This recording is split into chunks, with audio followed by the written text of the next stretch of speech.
तो कैसे हैं मेरे प्यारे लॉलीपॉप। उम्मीद कर रहे हैं अच्छे होंगे, स्वस्थ होंगे और एग्ज़ाम की तैयारी में व्यस्त होंगे। मैं ओम प्रकाश मिश्रा और आप देख रहे हैं अपन YouTube channel success study star. तो मेरी प्यारे विद्यार्थियों, आज जो मैं आप सबको पढ़ाने वाला हूँ क्लास 10th का हिंदी का क्वेश्चन आंसर। ठीक है बाबू लोग, और हाँ, चैनल को आप लोग सब्सक्राइब और वीडियो को ज़्यादा से ज़्यादा शेयर कीजिएगा, क्योंकि अभी जो बाबू लोग मैं वीडियो बना रहा हूँ बहुत ही ज़्यादा हमें बुखार लगा हुआ है, लेकिन फिर भी आप लोगों को ज़्यादा कमेंट था नहीं सर हमें हर हाल में क्लास अब्सेंट ना करें, इसी कारण मैं ये वीडियो बना रहा हूँ। ठीक है, क्योंकि मुझे अभी सच कह रहा है पढ़ाने के बिल्कुल हालत में हम नहीं हैं, और इसी कारण आप लोग चैनल को भी सब्सक्राइब कर दीजिएगा और बच्चे लोगों को बीच भी शेयर कीजिएगा, क्योंकि मुझे बुखार लगा हुआ है। ठीक है, चलिए ना प्यारा तरीका से फोड़ देते हैं। अब यह कवि के शीर्षक की सार्थकता स्पष्ट कीजिए। तो देखिए शीर्षक, और ये प्रेम घन का है, आपको हिंदी का कविता वाला में ना पाठ 4 निकालिएगा तो मिल जाएगा।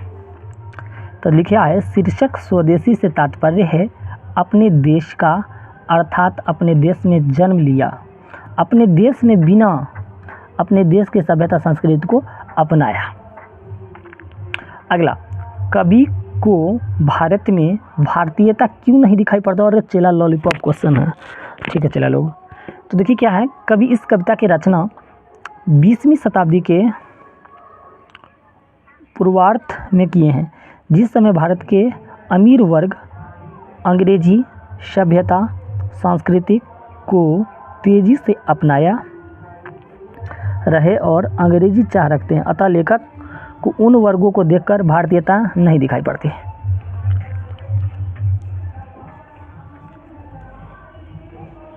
चलिए अगला क्वेश्चन पे आ जाते हैं बाबू लोग।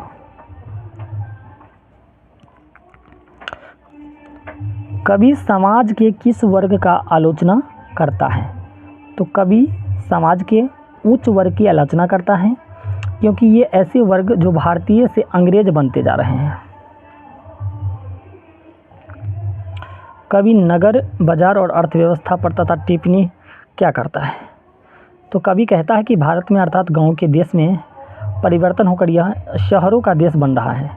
यहाँ के बाज़ारों में तमाम विदेशी वस्तु फैल रही है, अर्थात हम विदेशी वस्तु का उपयोग कर रहे हैं। भारतीय अर्थव्यवस्था पूर्ण रूप से इंग्लैंड की अर्थव्यवस्था में परिवर्तित हो जाते हैं। नेताओं के बारे में कवि का क्या राय है। तो नेताओं के बारे में कवि का राय है कि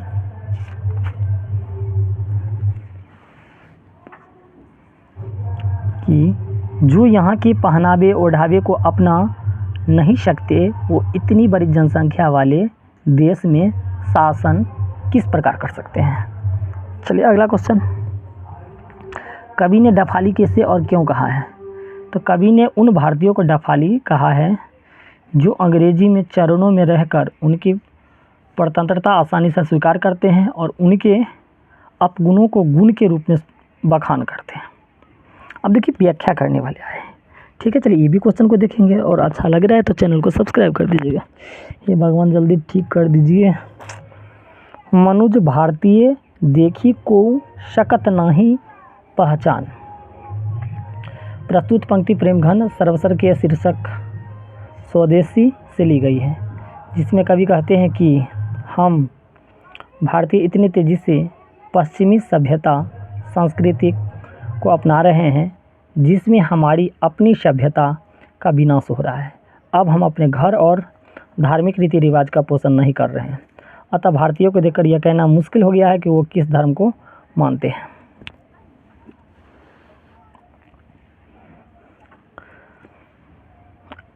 अगला, अंग्रेजी रुचि गृह सकल वस्तु देसी विपरीत। निम्नलिखित पंक्ति में कवि बद्रीनाथ नारायण चौधरी उच्च वर्ग के भारतीय के स्वरूप बता रहे हैं। भारतीय जो अंग्रेजी का रंग में रंग कर अंग्रेजी दिखाई देती है, उनकी कार्यशैली, रहन सहन और वेशभूषा सभी लोगों को जैसा है, अतः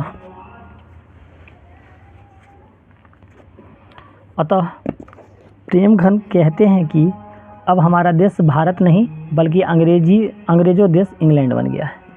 चलिए लास्ट क्वेश्चन है, अच्छे से देखिएगा।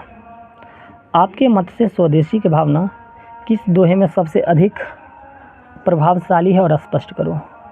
देखिए हिंदुस्तानी नाम सुनी अब ये सकुची लाजात भारतीय सब वस्तु ही सो ये हम घिनायत। इस दोहे में कवि कहते हैं कि ऐसे भारतीयों को भारतीय कहने में शर्म आता है, इससे भारतीयों, सांस्कृतिक, भाषा और रहन सहन की निंदा होती है।